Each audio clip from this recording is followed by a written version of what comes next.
Today, in this pretty quick video, we're going to be talking about my new budget-ish vlogging setup.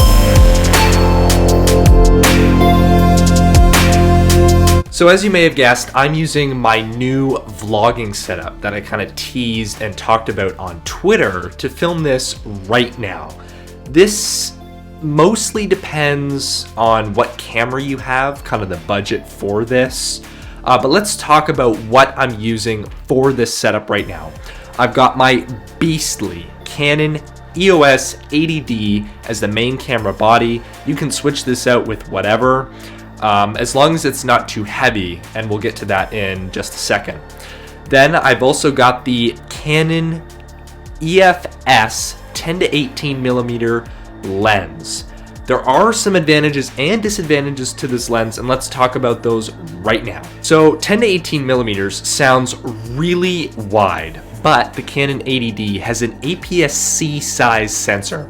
So that means that, it's smaller and has a crop factor of 1.6 times. So this 10 to 18 millimeter lens is really more of a 16 to 29.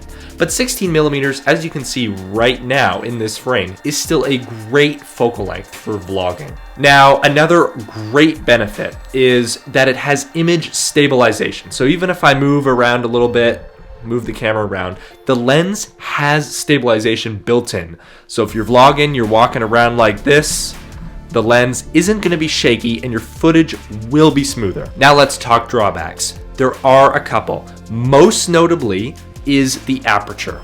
This is not a fixed aperture lens, and it goes from 4.5 all the way down to 5.6. That aperture means that not enough light is getting in some situations. So right past the camera, there's an entire bank of windows lighting me right now, and it is an overcast day, so there's not as much light as there could be.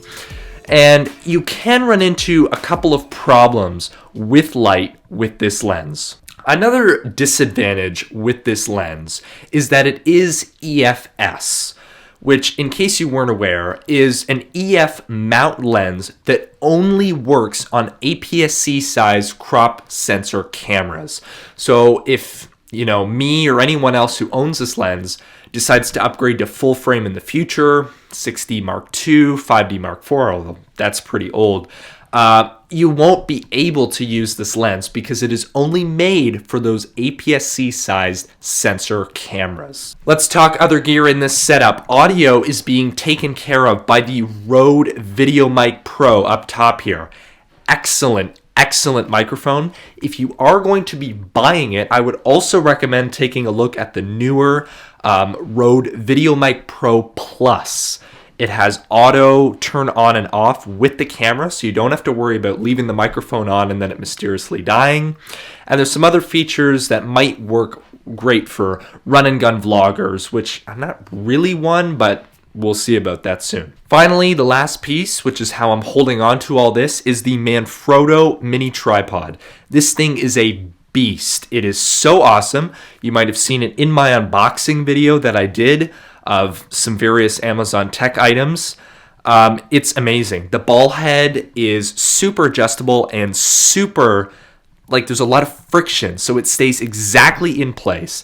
And it's just awesome because then you can put it down. With the feet, it has a relatively wide base, so even if you have a little bit of a heavier lens on here, boom, you're set, you're good to go.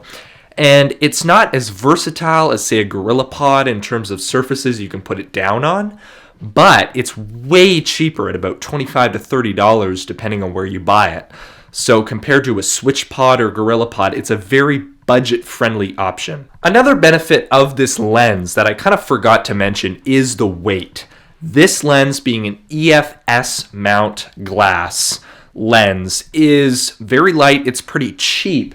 And before, if you saw my winter drone flying vlog, you'll know that I was using this lens. This is the Canon EF 18 to 135 kit lens. This thing is awesome. It's super telephoto.